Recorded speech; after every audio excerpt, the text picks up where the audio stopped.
বাজারে চালের দাম বৃদ্ধিতে টালমাটাল অবস্থা ভোক্তাদের। দেশের বড় চালের মিল এলাকা নওগাঁর মিলে দাম বেড়েছে সব ধরনের চালের। প্রকারভেদে 10 টাকা পর্যন্ত বেড়েছে কেজিতে। মিলাররা আমন ধানের উৎপাদন কম হওয়ার অজুহাত দিলেও তারাই বলছেন বাজার মনিটরিং এর কথা। আর ভোক্তারা বলছেন সপ্তাহে সপ্তাহে নানান অজুহাতে চালের দাম বেড়েই চলেছে। শুধু চাল নয়, নিত্য প্রয়োজনীয় সকল পণ্যের দাম বৃদ্ধিতে বিপাকে পড়েছেন স্বল্প আয়ের মানুষরা।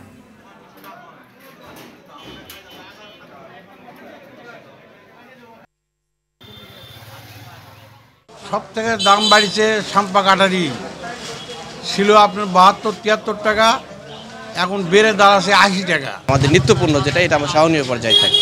নিম্ন মধ্যবিত্ত যারা সংসার, তাদের জন্য খুবই কষ্টকর। দাম কম হলে একটু ভালো হতো আমাদের জন্য, মানে গরিব মানুষের জন্য। তাহলে ক্রয় ক্ষমতার বাইরে চলে যাচ্ছে, আমাদের পয়সা করি বেশি লেগে যাচ্ছে আমাদের। আমরা চাচ্ছি সবাই যে চালের দামটা কমুক। দর্শক, চট্টগ্রামের বাজার পরিস্থিতির খবর জানাতে সরাসরি যুক্ত হচ্ছেন সহকর্মী সাইফুল মাহমুদ। সাইফুল, চালের দাম বৃদ্ধির কারণ কি বলছেন বিক্রেতারা? এছাড়াও তেল ও সব ধরনের মুরগির বাড়তি দামে ক্রেতাদের প্রতিক্রিয়া কেমন?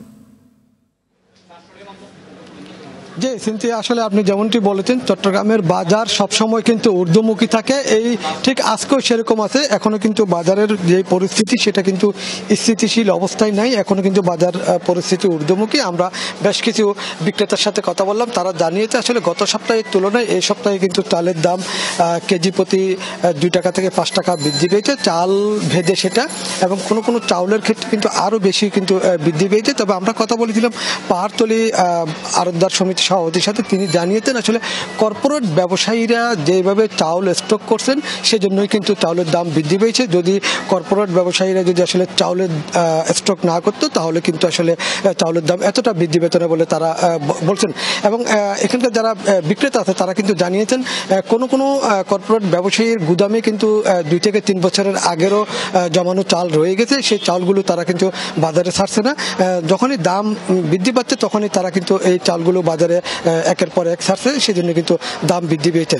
তবে এখানকার যারা সাধারণ ক্রেতা আছে তারা কিন্তু অভিযোগ করে বলছেন আসলে কর্পোরেট ব্যবসায়ীর সাথে এই খাতুনগঞ্জের ব্যবসায়ী, পাহাড়তলী আড়তদার সমিতির ব্যবসায়ী যারা আছে তারা কিন্তু আসলে মূলত এগুলি করছে। যারা কর্পোরেট ব্যবসায়ীদের কাছ থেকেও কিন্তু বেশি করছেন এখানকার যারা ব্যবসায়ী আছে তারা, যেহেতু কত টাকা দিয়ে আসলে চাউলগুলো কিনে হচ্ছে সেটার কোনো আসলে তারা বলছে না, সেজন্য কিন্তু তারা ব্যবসায়ীদের কাছ থেকে যেভাবে পারছে, ক্রেতাদের কাছ থেকে যেভাবে পারছে সেভাবে কিন্তু তারা বিক্রি করছে।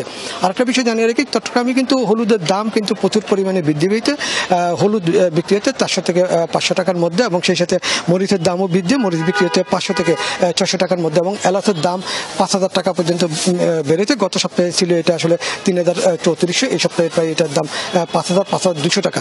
সবকিছুর দামই কিন্তু চট্টগ্রামে ঊর্ধ্বমুখী, কোনোভাবেই যে আসলে নিয়ন্ত্রণে আসবে সেটাও কিন্তু বোঝা যাচ্ছে না। এবং সবজির কথা যদি বলে থাকি, সবজি কিন্তু গত সপ্তাহের তুলনায় এই সপ্তাহে কেজি প্রতি 5-10 টাকা বেড়েছে, এবং সেই সাথে ফার্মের মুরগি বিক্রি হচ্ছে 190 টাকা থেকে 200 টাকা, এবং গরুর মাংস বিক্রি হচ্ছে 900 টাকা কেজিতে।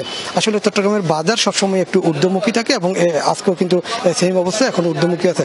তবে এখানকার যারা ব্যবসায়ী আছে, খুচরা ব্যবসায়ী আছে, তারা কিন্তু অভিযোগ করে বলেছেন তেলের দাম বৃদ্ধি পাওয়ার পরও কিন্তু তেল সরবরাহ স্বাভাবিকভাবে হয়নি। এখনো পর্যন্ত 2 লিটার 1 লিটার তেল, বোতলজাত তেল পাওয়া যাচ্ছে না, তবে 5 লিটারের তেল পাওয়া যাচ্ছে। এই ছিল আমার কাছে বাজার পরিস্থিতি নিয়ে সর্বশেষ তথ্য। ধন্যবাদ।